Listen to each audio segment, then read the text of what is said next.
Welcome to African Folktales by Tammy. Please don't forget to hit the like button and subscribe for more interesting stories. Also share this story to someone who might be interested. Let's get into the story. In the gentle town of Elmia, tucked between sleepy hills and soft winds, life moved with a rhythm that never hurried. There was a calmness to the streets, a kind of grace in the way neighbors spoke to one another, like the whole town breathed in agreement. Within this setting lived Diana Brooks, a woman whose spirit was as quiet as the town itself, but whose heart bore the weight of deep stories. Her days were slow and filled with service, waking before the sun to warm Leon's bathwater, preparing his meals with care, and folding his suits in neat stacks he never noticed. The love she poured into every small act didn't come from obligation. It was the language she spoke best. When she met Leon 7 years earlier, he had nothing but big dreams and empty pockets. Diana was the one who believed in him when he didn't believe in himself, who emptied her savings to help him rent a small store, who stayed up late drawing logos for his business when he could barely afford paper. She didn't see it as a sacrifice. She called it partnership. In Leon, she saw promise. And in herself, she saw the one chosen to walk beside him until that promise was fulfilled. But time has a way of revealing what hearts try to hide. Leon changed not suddenly, but subtly, like colors fading from fabric. At first, I missed phone calls. Then it became hours spent away with no explanations. He began locking his phone, and when Diana asked where he had been, he answered as though the question itself was offensive. She noticed his smile no longer reached his eyes, and his laughter no longer included her. At night, when they used to whisper about the future, there was now only silence between them. Diana stopped asking after the third time he lied, not because she didn't care, but because she understood he no longer respected the truth enough to share it. It hurts in a quiet way, like an ache in a place you can't name. Still, she hoped it would pass. She told herself it was a phase, that perhaps the pressure of running a business was taking its toll. Yet, in the pit of her stomach, a knot began to form, a knot made of suspicions she dared not speak aloud. It was a Friday evening like any other, the sky painted in shades of burnt orange, the kind of evening where Elmire exhaled and prepared for weekend rest. Diana had made Leon's favorite dish, egusi soup with pounded yam, and set the table with fresh flowers picked from their backyard. She wore a simple blue dress, the one he used to say brought out the softness in her eyes. But as the minutes passed and the food cooled, Diana realized he was late again. No call, no message, just silence. The sound of the gate creaking open jolted her. She stood smoothing her dress, her heart beating faster not in joy but in anxiety. She walked to the front door, expecting her husband. What she saw instead pulled the air from her lungs. Leon stood beside a woman, tall, sharply dressed, red lipstick perfectly painted, eyes scanning the compound with entitlement. Behind them was a driver unloading suitcases. Before Diana could ask a single question, Leon stepped forward and said, "This is Tiffany. She'll be staying here for a while." Then he walked past her without meeting her eyes. Diana stood frozen, her mind trying to process the words.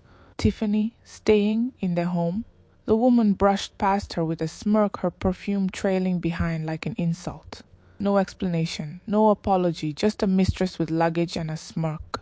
Diana followed slowly, each step feeling heavier than the last. In the living room, Tiffany collapsed onto the couch, kicked off her heels, and took a long sip of water Leon handed her. "You didn't tell me it was this." "Modest," she said, scanning the room with distaste. Leon chuckled, replying, "It's home for now. You'll get used to it." Diana waited for him to acknowledge her presence, to explain, to soften, to do something that made sense. But when he finally turned, his face was unreadable. "She's my guest. You'll treat her with respect." The words echoed, guest, respect. Diana felt the blood drain from her face. Still, she said nothing. She walked back into the kitchen, sat on the floor, and stared at the untouched meal she had prepared, now cold and forgotten. That night she didn't cry. She just sat there, the silence louder than any scream could be. Something inside her began to shift, not in anger but in awakening. Within days of Tiffany's arrival, the house Diana once called home began to feel unfamiliar, like a place she was merely allowed to occupy. Tiffany moved with an air of authority that was both deliberate and unapologetic. She filled the master bedroom with her designer handbags, perfumes, and stilettos, carelessly pushing aside Diana's neatly folded clothes without as much as a glance. The once shared wardrobe was now a gallery of Tiffany's luxury.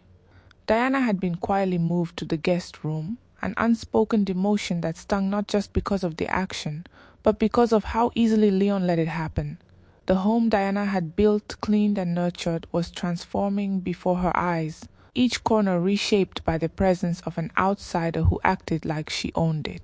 When Tiffany started assigning duties, asking for breakfast in bed, demanding fresh towels, requesting her laundry be done in a certain way, Diana followed through, not out of subservience, but from a deep-seated need to survive the humiliation without reacting.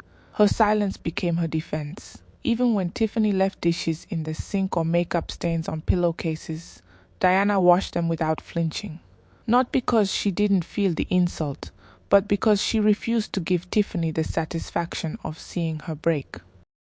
Leon, who once doted on Diana with affection and tenderness, had grown cold, detached, and strangely formal.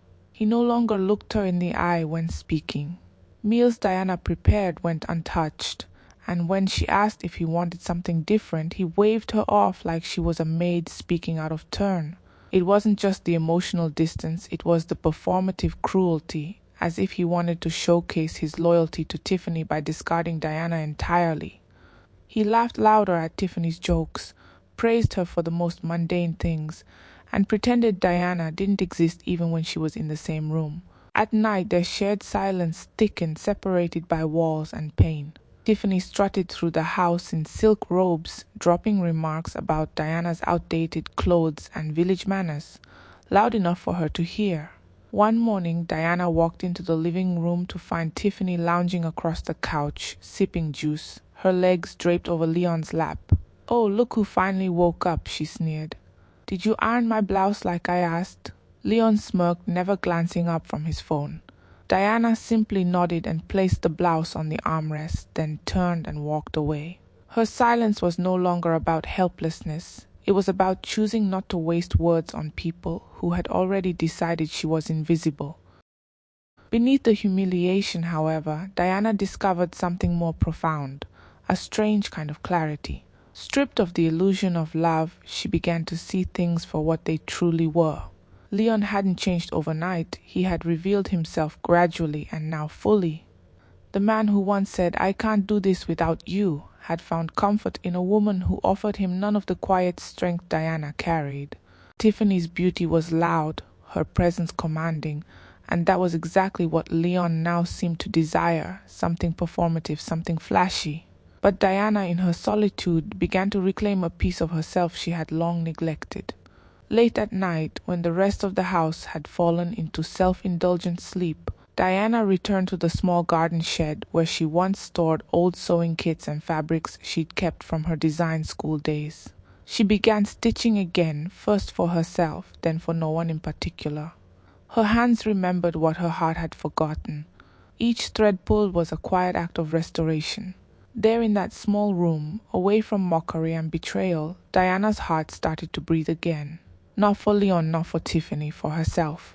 For the girl she used to be before life taught her to survive by shrinking. One evening, as she sat sewing by the low light of a hanging bulb, the sound of laughter floated in from the house. It wasn't just laughter, it was Tiffany's sharp and mocking.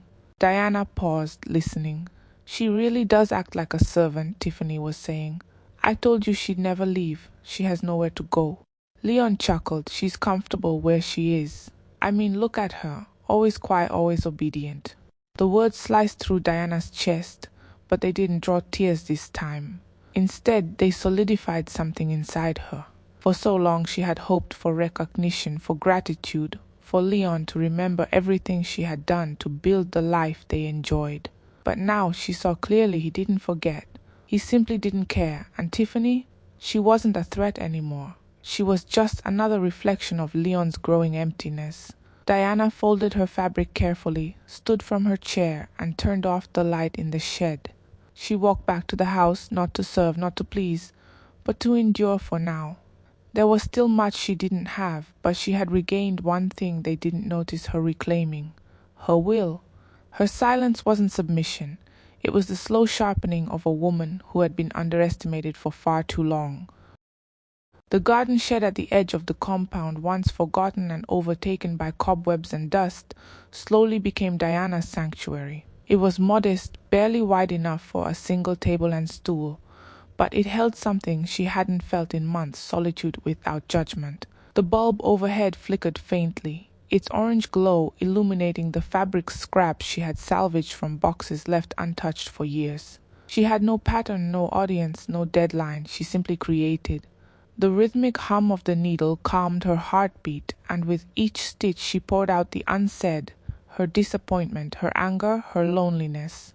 On the outside she still wore silence like armor. She smiled faintly when spoken to, completed every chore Tiffany demanded, and served dinner without meeting Leon's eyes. But inside that shed her fingers wove defiance into design. The dresses took on shape, one elegant piece after another, made with such finesse it surprised even her. She had always dreamed of building a label, but life had demanded survival first. Now that quiet dream began to stir awake, no longer a whisper but a pulse she could no longer ignore. Elaine Moore hadn't spoken to Diana in years, not out of anger, but because life had taken them in different directions. Yet fate is not always forgetful. Elaine, now an executive buyer for an independent fashion house in Maranta, happened to scroll past a photo someone had uploaded, a blurry picture of Diana's design worn by a neighbor during a local event. The stitching, the tailoring, the style, it all looked familiar. Elaine reached out immediately. Her message was simple: "Is this you?" Diana stared at the message for hours before replying. That one conversation reopened a door that had long been locked. Elaine asked her to send samples, to showcase what she'd been working on. At first, Diana hesitated. She had only sewn a few pieces, mostly in secret, mostly out of heartache. But Elaine insisted, "You don't see how good you are." The next morning, Diana carefully packed 3 of her best pieces into a brown box, along with sketches she had hidden for years, and shipped it off. She didn't tell anyone, not Leon, not Tiffany. It was hers and hers alone. She went about her days as usual, dusting picture frames, ironing Tiffany's blouses, and preparing meals that no one thanked her for. But each time she returned to the shed at night, she felt like she was creating a life that didn't revolve around humiliation. Tiffany's audacity continued to grow unchecked, emboldened by Leon's silence and Diana's outward submission. The house began to fill with her laughter, her complaints, her belongings. She began organizing social gatherings, inviting friends from town to sip wine and tour. The house, she claimed, would soon be hers. "Leon is just finalizing the divorce," she'd whisper with a smile, loud enough for Diana to hear from the kitchen. Diana didn't flinch. She sliced fruit. She stirred soup. She ironed curtains. But behind her calm expression, her mind was elsewhere, waiting on an update from Elaine, rehearsing designs in her head, planning for a life beyond this performance. One evening, Diana overheard a conversation that made her hands tremble. Tiffany was telling a guest about plans to redecorate the house and make sure her name was on the property deed. She laughed as she spoke about how Diana had nowhere to go. "Some women are just born to serve," she giggled. That night, Diana retrieved the property documents from the hidden compartment of her old jewelry box. The deed had both her name and Leon's, signed 5 years ago when they expanded the house. He had forgotten, or perhaps never thought she would remember. Diana stared at the signatures, then folded the papers back neatly. She didn't cry, she didn't speak. She just knew something now that changed everything. She wasn't powerless. She had simply stopped being noticed. A week later, Diana received a call that would alter the quiet rhythm of her life. Elaine was excited, breathless, and firm. A boutique pop-up event was happening in Maranta, and a spot had opened up unexpectedly. She wanted Diana to fill it. "You have talent, Di, real talent. This could be your beginning." Diana sat on the edge of her guest room bed, the phone pressed to her ear, listening as her old friend painted a picture of opportunity. She didn't ask for time to think. She didn't doubt her readiness. She said yes. That night she stayed up till dawn selecting the dresses she would take. She wrapped them carefully in clean cloth, polished her sketches, and printed tags with her name, just her name. No title, no surname, just Diana. She took only one suitcase.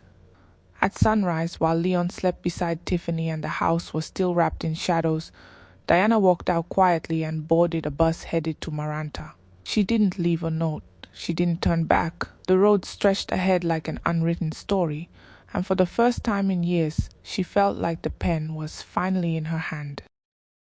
The pop-up event in Maranta wasn't hosted in a grand hall or luxurious showroom. It took place inside an old colonial building, now transformed into a creative space filled with exposed brick, floating lights, and the buzz of artistry. The energy was electric. Vendors set up early, each stall dressed in colors and textures vibrant with ambition. Diana arrived before sunrise, quietly wheeling in her suitcase, her hands firm on the handle, her heartbeat steady but full. She'd never stood in front of strangers to present her work. Her talent had always been shared in silence, tucked between household chores and sleepless nights. But today was different. Today her name was on the store banner. She ironed each of her dresses by hand, adjusted the mannequins, and arranged her sketches with care. The other designers around her carried years of exposure, formal degrees, and social media followings. Diana had only her craft and quiet determination. But as people began to file into the building, passing from one display to another, something subtle began to shift. Her table, once overlooked, began drawing attention. Passers-by paused, touched the seams of her garments, leaned in to study the stitching. One woman whispered to her friend, "Who made this?" "It's so intricate, so precise." Diana didn't speak much. She let the dresses speak for her. By noon, the room had thickened with voices, camera flashes, and applause from mini runways set up for live model showcases. Elaine arrived in a rush, her heels clicking against the wooden floor, arms full of coffee and excitement. She didn't recognize Diana at first. The transformation was stunning. Diana wore one of her own creations, a soft olive green dress that hugged her figure with elegant subtlety. Her hair was pulled back in a low bun, her posture confident yet modest, her eyes calm and unreadable. Elaine reached for her hand and said, "You belong here." Diana smiled, a soft one, like someone who had stopped needing external validation but appreciated it when it came sincerely. Buyers walked past, some circling back, others asking for price sheets. One influential fashion blogger, known for her brutal reviews, paused in front of Diana's stand. She picked up one of the dresses, ran her fingers along the hem, then looked Diana straight in the eye and said, "This is exquisite." She snapped a photo and moved on. Elaine squeezed Diana's arm, whispering, "That photo alone is worth gold." Diana nodded, but her mind had already moved ahead. This wasn't just about one event or a single day of recognition.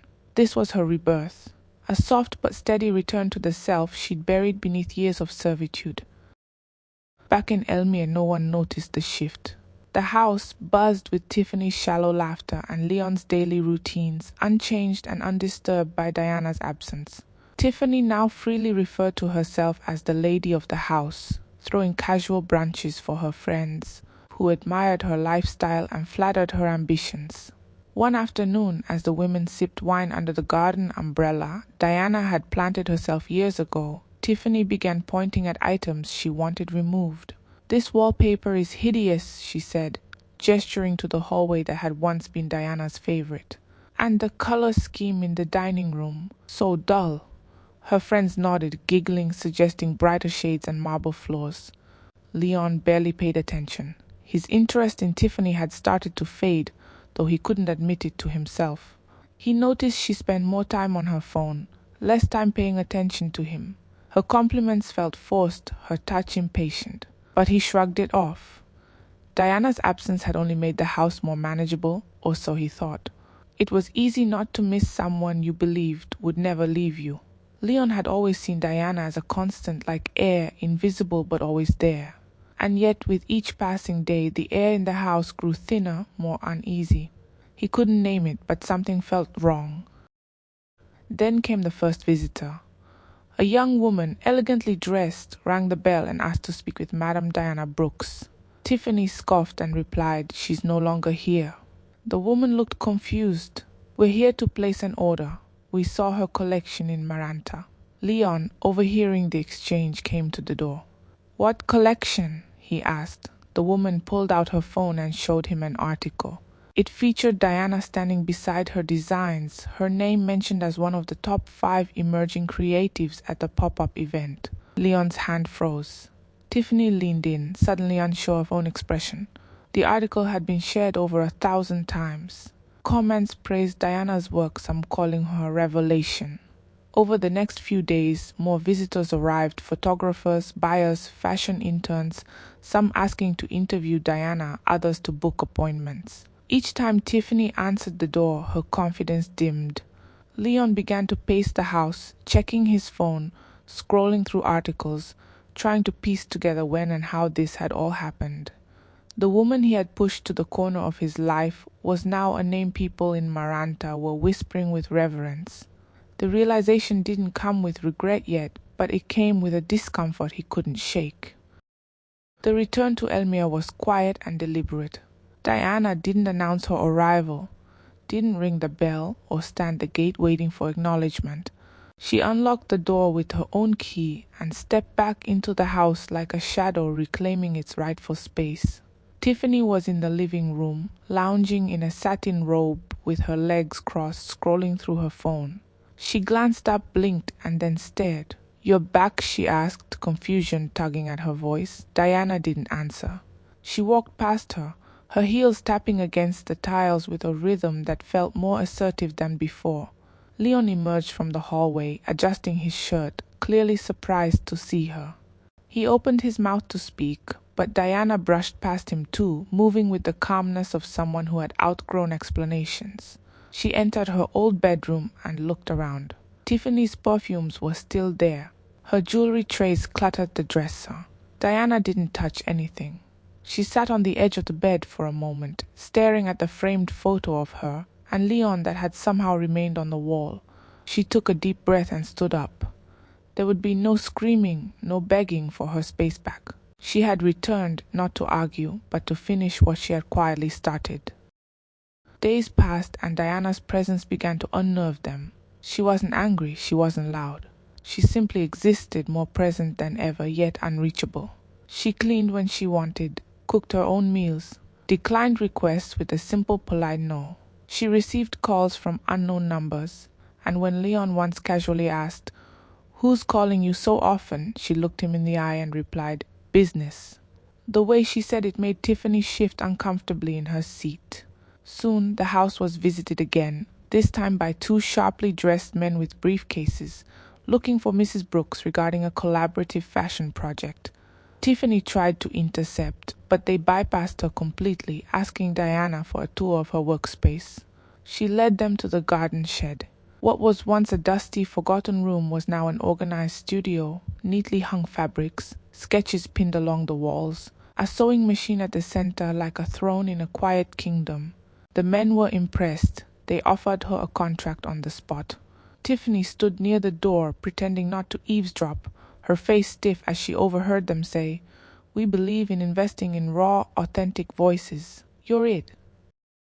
It wasn't long before Diana made her decision known. One morning over breakfast, without looking up from the stack of letters she was sorting, she said, "I'll be moving to Maranta permanently. I've signed a lease on an apartment close to the design district." Leon's spoon paused halfway to his mouth. "What?" Tiffany dropped her cup, barely catching it before it spilled. Diana looked up, calm and certain. "I've been offered studio space. It's time." Leon, trying to collect himself, said, "You're not serious. You can't just walk away from your home." Diana reached into her folder and pulled out the property deed. "My name is still on this house, Leon. I've just chosen to let you both stay for now." Tiffany's mouth hung open. "You don't mean that," Leon said, rising to his feet, his voice cracking beneath the sudden panic. But Diana didn't flinch. "I do. I meant it the day I helped you buy this house. I meant it when I co-signed every document. I meant it when I stood beside you with loyalty you no longer deserved." Her voice was steady, not raised, not trembling, just factual. That morning Leon saw something in Diana he had never seen before. Detachment. She wasn't fighting to be loved or seen. She had already moved on inside herself, and it terrified him. Without her presence, the house quickly spiraled into a kind of disorganized tension. Tiffany, without Diana's quiet labor to maintain the rhythm of domestic life, grew frustrated with every passing day. The kitchen stayed unkempt, laundry piled in corners, and meals came late or not at all. Leon's work calls began to drop in frequency. One of his silent investors, whom he had never met in person but who had backed his company for years, suddenly pulled out. He later learned the investor was connected to Elaine Moore, who had been silently watching everything unfold.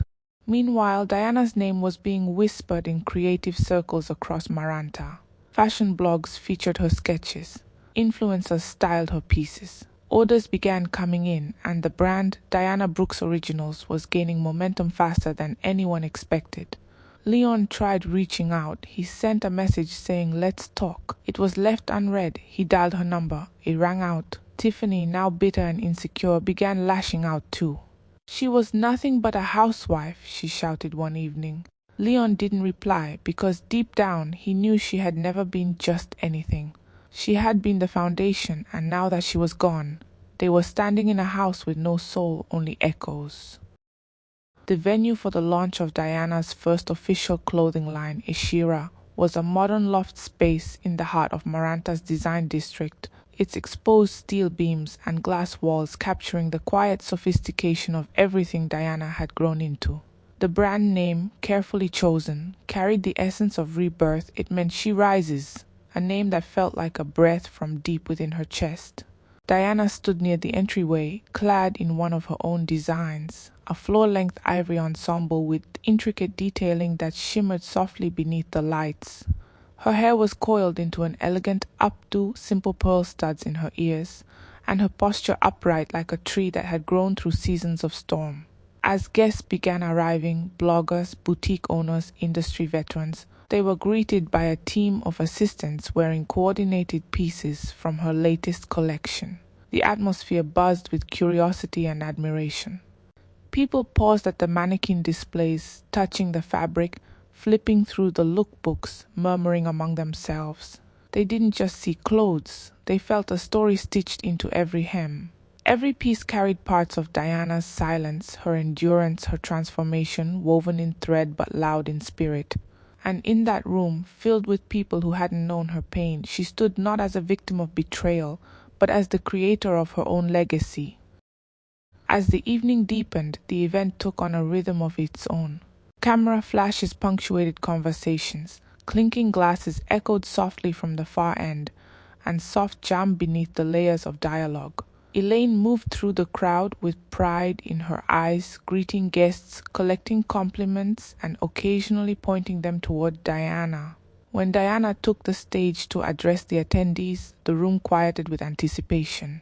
Her voice, steady and composed, resonated not with the booming force of someone trying to prove a point, but with the calm authority of someone who had already proven it.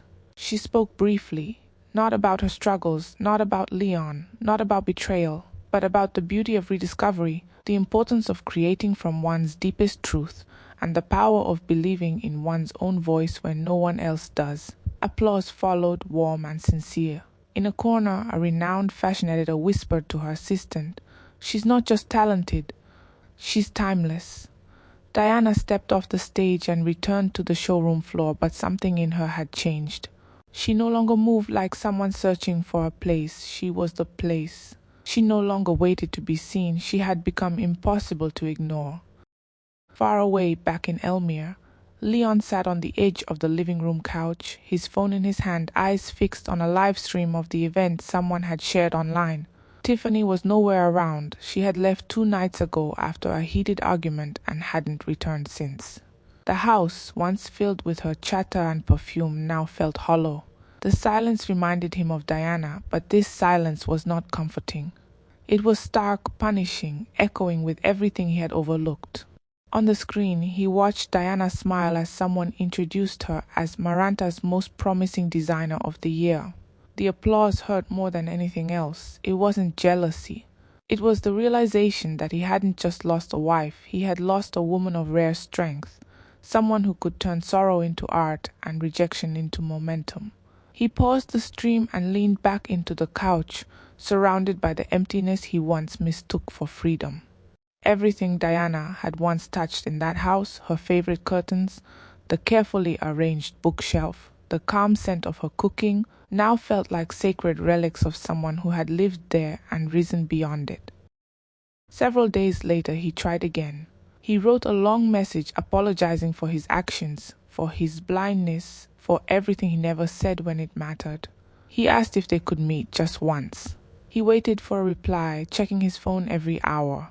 But Diana never responded, not because she wanted to hurt him, but because there was nothing left to say. Forgiveness had already been granted in the silence with which she left, in the grace with which she built her new life, in the peace she had finally found.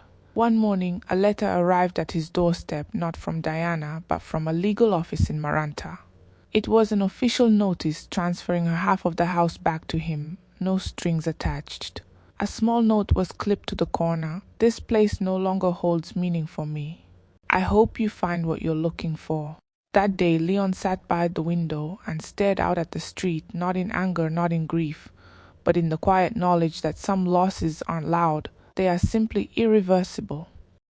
In her sunlit studio, Diana poured herself a cup of tea and opened her laptop to review the latest batch of pre-orders. Her assistant sat across from her, marveling at the numbers. "You're becoming a force, Diana," she said with admiration. Diana nodded, smiling faintly. But it wasn't the fame or the money that mattered. It was that she had done it on her own terms. Behind her was a pinboard filled with new designs, all inspired by phases of her journey: the fall, the silence, the fire, the bloom. Each design held a story not of revenge but of triumph. As she moved to the window and looked out over the city, she didn't think of Leon or Tiffany. She thought of the nights she spent alone with fabric and thread, of the moment she boarded the bus at dawn, of the courage it took to walk back into her own life. She whispered a soft thank you, not to anyone in particular, but to the version of herself that never gave up.